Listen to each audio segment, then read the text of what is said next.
ಓಂ ಶ್ರೀ ಗುರುಭ್ಯೋ ನಮಃ. ಶ್ರೀಮದ್ಭಗವದ್ಗೀತಾ 10ನೇ ಅಧ್ಯಾಯ 24ನೆಯ ಶ್ಲೋಕ. ಪುರೋಧಸಾಂಚ ಮುಖ್ಯಂ ಮಾಂ ವಿದ್ಯೇಪಾರ್ಥ ಬೃಹಸ್ಪತಿಂ ಸೇನಾನಿ ನಾಮಃ ಸ್ಕಂದಃ ಸರಸಾಮಸ್ಮಿ ಸಾಗರಃ.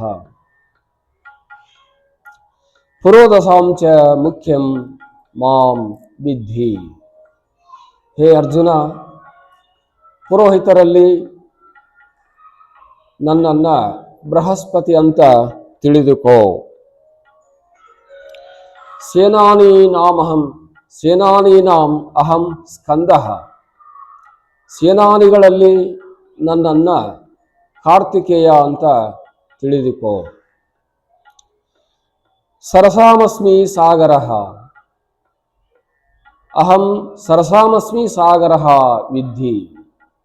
ನಾನು ಎಲ್ಲ ಸರೋವರಗಳಲ್ಲಿ ಸಾಗರವ ಆಗಿದ್ದೇನೆ ಅಂತ ತಿಳಿದುಕೋ. ಸಾಮಾನ್ಯವಾಗಿ 3 ಅಂಶವನ್ನ ಈ ಶ್ಲೋಕದಲ್ಲಿ ಹೇಳಲಾಗಿದೆ. ಏನದು 3 ಅಂಶ ಅಂತಂದ್ರೆ, ಒಂದು ಪೌರೋಹಿತ್ಯ ಮಾಡುವಂಥದ್ದು, ಇನ್ನೊಂದು ಯುದ್ಧ ಮಾಡುವುದರಲ್ಲಿ, ಮತ್ತೊಂದು ಜಲಾಶಯಗಳಲ್ಲಿ. ಜಲಾಶಯಗಳಲ್ಲಿ ಮುಖ್ಯವಾದದ್ದು ಸಮುದ್ರ. ಆ ಸಮುದ್ರವು ಅದರ ಆಳ ಎಷ್ಟಿದೆ ಅಂತ ಯಾರಿಗೂ ಗೊತ್ತಾಗೋದಿಲ್ಲ.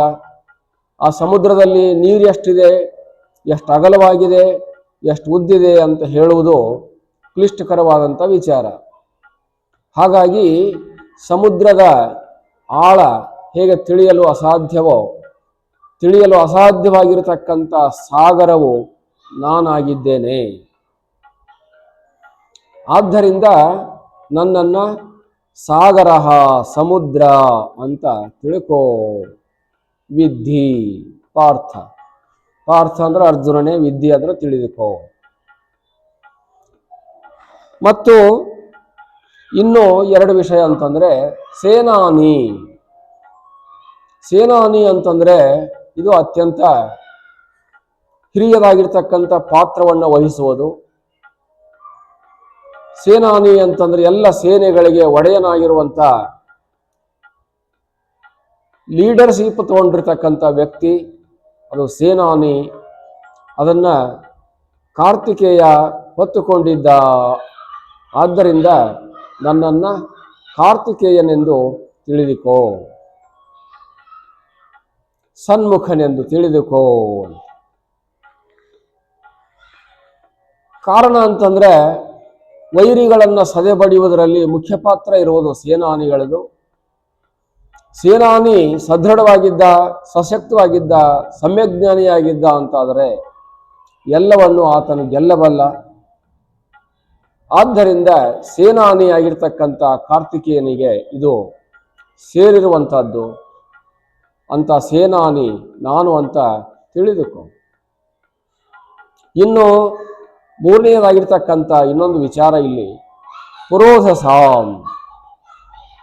ಪುರೋಧಸಾಂ ಅಂತಂದ್ರೆ ಪುರಹ ಅಂತ. ಪುರಹ ಅಂತಂದ್ರೆ ಈತನು ಈ ಭೂಲೋಕದ ಜನರಿಗೆ ಬೇಕಾಗಿರ್ತಕ್ಕಂಥ ಎಲ್ಲ ಸೌಲಭ್ಯಗಳನ್ನ ಒದಗಿಸುವುದರಲ್ಲಿ ಮುಖ್ಯ ಪಾತ್ರವನ್ನು ವಹಿಸಿರತಕ್ಕಂಥವನು ಪುರೋಹಿತ.